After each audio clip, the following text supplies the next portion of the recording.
Հայերի ծագման մասին մեզ են հասել մի շարք զրույցներ, որոնք գրի են առնվել միջնադարում, դրանք ոչ միայն հայ, այլև օտար հեղինակների կողմից են գրի առնված։ Դրանցից հատկապես ուշադրության են արժանի 5-ը՝ հայկական, վրացական, հունական, արաբական և 5 եբրայական ավանդազրույցները։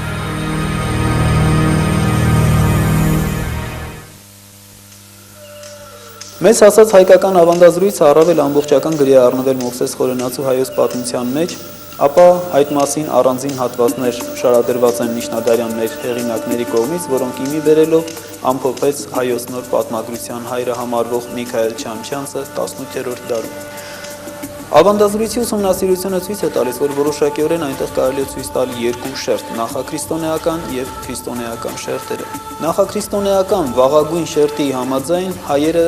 ծագում են առաջին աստվածներից սերված հսկաներից, որոնցից մեկը Հայկ Նահապետն էր։ Այսինքն, ըստ հայկական վաղնջական հավատալիքների, մենք հայերս աստվածազուն, դյուցազուն ժողովուրդ ենք։ Հետագայում քրիստոնեության Հայաստանում պետական կրոն հռչակվելուց հետո հայերի ծագման ավանդությունը պետք է հարմարեցվեր տիրող աստվածաշնչյան աշխարհընկալումներին, որի համաձայն բոլոր ազգերը առաջացել են Նոյ Նահապետի 3 որդիներից՝ Հավետից, Քամից և Սեմից, և նոր միջավայրում փաստորեն հայերի ծագման զրույցը հարմարեցվեց և արդյունքում մենք ունեցանք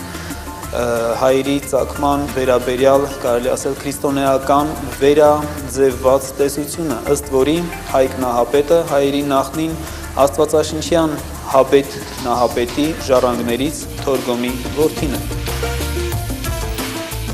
Հունական ավանդազրույցը հայերի ծագումը կապում է Հին Հունաստանում առավել սիրված վիպաշարքի արգոնավորների առասպելի հետ։ Ըստ այդ առասպելի, դեպի Այա երկիրը, որ հետագա աղբյուրներում հայտնի է Կոլխիդա անվամբ, նավարկեց Յասոնը իր ընկերներով, որպեսզի տիրանա երջանկության ու հարստության խորհրդանիշ ոսկե գեղմին։ Արգոնավորներից մեկը Արմենոս Թեսալացին էր, որի անունն էլ ըստ հունական առասպելի տարածվեց այն վայրերի վրա, որտեղ ինքը բնակվեց, և այդ շրջանը հենց Հայաստանն էր, այսինքն հայերի անունը հունական ավանդազրույցը մակաբերում է Արմենոս Թեսալացու անունից։ Այս ավանդազրույցը, որ առավել ամբողջական պահպանվել է հույն հեղինակ Ստրաբոնի մոտ, ստեղծվել է մակեդոնական արշավանքների ժամանակաշրջանում, ինչի մասին վկայում է հենց ինքը հույն մատենագիրը, և ուներ որոշակի քաղաքական նկատառումներ, ինչպիսի նկատառումով հենց ստեղծվել էին մարերի և պարսիկների հունական ծագման տեսությունը։ Սրանք մակեդոնական արշավանքներից առաջ նրա տիրակալությունը, նրա աշխարհակալությունը, նրա նվաճումները արդարացնելու միտումով ստեղծված տեսություններ էին և չէին կարող բնականաբար մեզ համար չեն կարող ծառայել որպես պատմական սկզբնաղբյուր։ Հայերի ծագման մասին վրացական ավանդազրույցը պահպանվել է 9-11-րդ դարերի վրաց մատենագիրների երկերում և որոշակիորեն ներկայացնում է տվյալ ժամանակաշրջանի քաղաքական իրադրությունը։ Ըստ այդ ավանդազրույցի, Հաբեթի ժառանգներից Թարգամոս Նահապետը ուներ 8 որդիներ, որոնցից ավագը Հայոսն էր։ Մյուս 7 կրտսեր որդիներից առաջացան կովկասյան մի շարք ժողովուրդներ, դրանց թվում նաև իրենք վրացիները, որոնց նախնին համարվում է Հայոսի կրտսեր եղբայր Քարթլոսը։ Այս ավանդազրույցը որոշակիորեն կրում է տվյալ ժամանակաշրջանի կնիքը, իհարկե հիմքում ունի ազդեցություն նաև հայկական ավանդությունից, քանի որ արտահայտում է հայ բագրատունիների այսօր կովկասյան տարածաշրջանում ունեցած գերիշխանության երևույթը, գերիշխանության պատմական իրականությունը։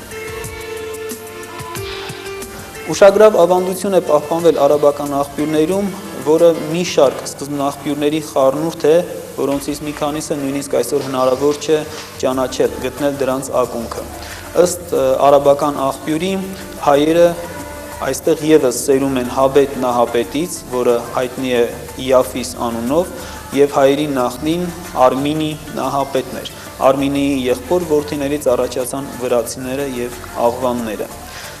Հին հրեական կամ հին եբրայական ավանդազրույցը պահպանվել է Հովսեփոս Պլավիոսի հրեական հնախոսության էջերում և ուշագրավ է այն, որ այս ավանդությունը հայերին համարում է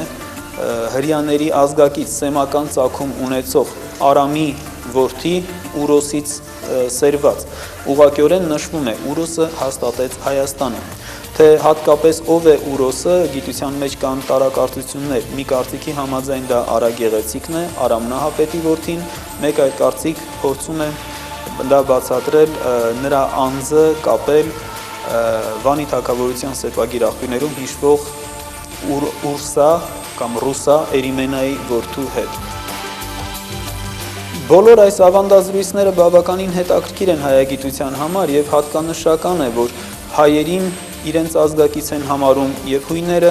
որի մեջ իհարկե ճշմարտություն կա, եւ վրացիները, որոնք հնդեվրոպական ժողովուրդ չեն, եւ հրյաները, որոնք սեմական ժողովուրդ են, իսկ մեր ազգային ավանդության համաձայն մենք հայերս սերում ենք առաջին աստվածներից։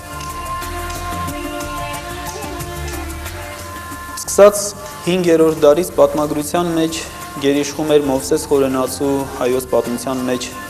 որոշակիորեն հաստատագրված հայկական ազգային ավանդությունը, որի համաձայն մենք հայերս սերում ենք Հայկ Նահապետից, որը մեր անվանադիր նախնին է,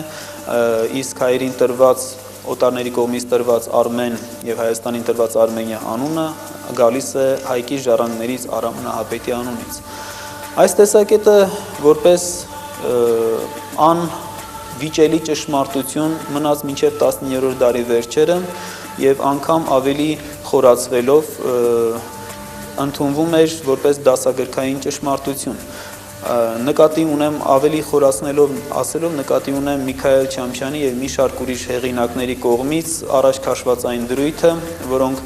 հիմնվելով Խորենացու եւ Աստվածաշնչի հաղորդումներին պնդում էին, թե Ադամը խոսել է հայերեն, այսինքն հայերենը աստվածային լեզուն է, որով Աստված հաղորդակցում էր առաջին մարդկանց հետ, որով խոսում էր Նոյի Նահապետը, որը չի գնացել Բաբելոն եւ չի մասնակցել լեզուների խառնակության ժամանակ տեղի ունեցած իրադարձություններին, այսինքն Նոյի եւ Ադամի լեզուն մաքրամաքուր կերպով շարունակում է մնալ հայկական լեռնաշխարհում համձինս հայոց լեզվի։ 19-րդ դարում առաջ եկավ համատական լեզվաբանությունը, որի արդյունքները ցույց տվեցին, որ հայերենը հնդեվրոպական լեզուներից մեկն է եւ հայերի ծագման հարցը միանգամից կապվեց հնդեվրոպական նախահայրենիքի տեղադրության հետ։ 19-րդ դարում մի շարք եվրոպացի հեղինակներ, նաև Եվրոպա մեծ եւ Եվրոպա կենտրոն մտածողությամբ հեղինակներ հնդեվրոպական նախահայրենիքը տեղադրում էին Եվրոպայի հարավ-արևելյան շրջաններում, Բալկաններում եւ տրամաբանորեն այդ տարածքներից պետք է նաև բերեին հայերի նախնիներին։ Սրան գումարվեց հունական ավանդազրույցը, որը հայերին կապում էր Հունաստանի Բալկանների հետ։ Եվ ի վերջո Խորենացու եւ հայ մատենագրության հայոց ազգային ավանդության հաղորդած տեղեկությունների նկատմամբ կասկածը ավելի մեծացավ այն բանից հետո, երբ Հայաստանի տարածքում գտնված սեպագիր արձանագրությունները, հատկապես Վանի թագավորության ժամանակաշրջանի, վերցանվեցին եւ դրանք ընթերցվեցին ոչ հայերենով։ Այսպիսով ստեղծվեց մի տեսություն, ըստ որի հայերը հնդեվրոպական նախահայրենիքում, որ այն ժամանակ համարվում էր Բալկանների տարածքը, բնակվել են սկզբնապես եւ այնտեղից տեղափոխվել են հայկական լեռնաշխարհ, միայն Քրիստոսից առաջ 7-ից 6-րդ դարերում գրավել են Վանի թագավորության Ուրարտուի տարածքը եւ այնտեղ հիմնել իրենց թագավորությունը։ Այս տեսությունը, որ ժամանակին մեծ տարածում գտավ, ունեցավ նաև հայ հետևորդներ եւ այսօր շատ լավ շահարկվում է պատմության թուրք կեղծարարների կողմից։ Նրանք իրենց բազմահազար եւ միլիոնավոր տպականատներով լույս տեսնող աշխատանքներում հաճախ վկայակոչում են այդ հայ հեղինակներին եւ տալիս հարցադրում, թե հայերը եկան, գրավեցին Ուրարտուն, իսկ ինչ եղան ուրարտացիները, իրենք էլ տալիս են պատասխանը, թե հայերը առաջին ցեղասպան ժողովուրդն էին եւ հետո էլ եկան թուրքերը եւ քշեցին հայերին։